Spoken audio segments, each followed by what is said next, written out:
Corporate exposure and practical work experience తో 4 years BS programme. పూర్తి వివరాలకు వెంటనే స్క్రీన్ పైన కనిపిస్తున్న నంబర్స్ కి కాల్ చేయండి.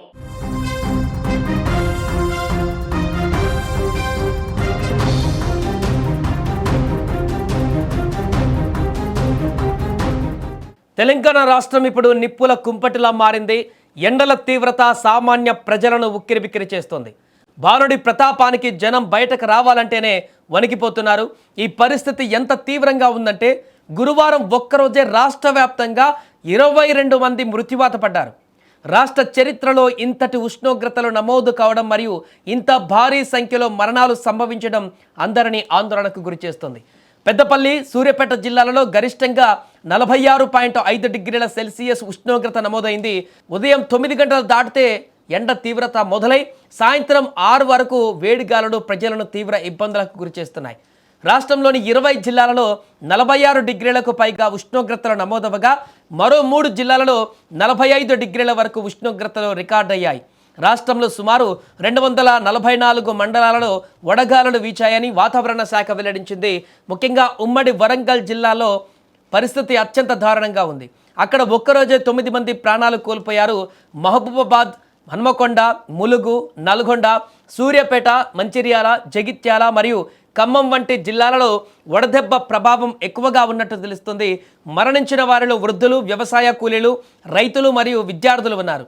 ఎండ వేడికి తట్టుకోలేక మనుషులే కాకుండా మూగ జీవాలు, పక్షులు కూడా పిట్టల్లా రాలిపోతున్నాయి.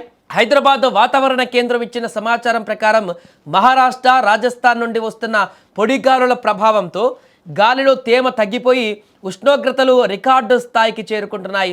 శుక్రవారం మరియు శనివారం కూడా ఇదే పరిస్థితి కొనసాగే అవకాశం ఉందని అధికారులు హెచ్చరించారు.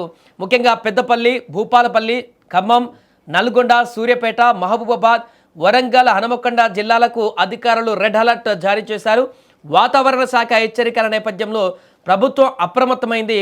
ప్రజలు అత్యవసరమైతే తప్ప ముఖ్యంగా ఉదయం 11 గంటల నుంచి సాయంత్రం 4 గంటల వరకు ఎండలోకి రావద్దని వైద్యులు, అధికారులు తీవ్రంగా హెచ్చరిస్తున్నారు. ఇక ఎండల తీవ్రత దృష్ట్యా ప్రజలు తగు జాగ్రత్తలు తీసుకోవాలి. బయటకు వెళ్లాల్సి వస్తే తప్పనిసరిగా తలకు టోపీ లేదా రుమాలు కట్టుకోవాలి. గొడుగును వెంట తెచ్చుకోవడం అలా తీసుకోవడం మంచిదంటూ కూడా చెప్తున్నారు. డిహైడ్రేషన్కు గురి కాకుండా ఉండడానికి ఎప్పటికప్పుడు మంచినీరు, ఓఆర్ఎస్ ద్రావణాలు, కొబ్బరి నీళ్లు, మజ్జిగ వంటి పానీయాలు తీసుకోవాలని వైద్యులు సూచిస్తున్నారు. ముఖ్యంగా వృద్ధులు, చిన్నపిల్లలు, గర్భిణీలు మరియు ఆరోగ్య సమస్యలు ఉన్నవారు ఎండ తీవ్రతకు దూరంగా ఉండడమే ఉత్తమం. రాష్ట్ర వ్యాప్తంగా ఉన్న ప్రభుత్వ ఆసుపత్రుల్లో వడదెబ్బ బాధితుల కోసం ప్రత్యేక వార్డులను కూడా సిద్ధం చేయాలని ప్రభుత్వం ఆదేశించింది. పట్టణాలలో ఎక్కడికెక్కడ చలివేంద్రాలను ఏర్పాటు చేయాలని కూడా సూచించింది. భానుడి సెగలకు అల్లాడుతున్న తెలంగాణ ప్రజలు వాతావరణ పరిస్థితులు మెరుగుపడే వరకు అప్రమత్తంగా ఉండాలని అధికారులు కోరుతున్నారు.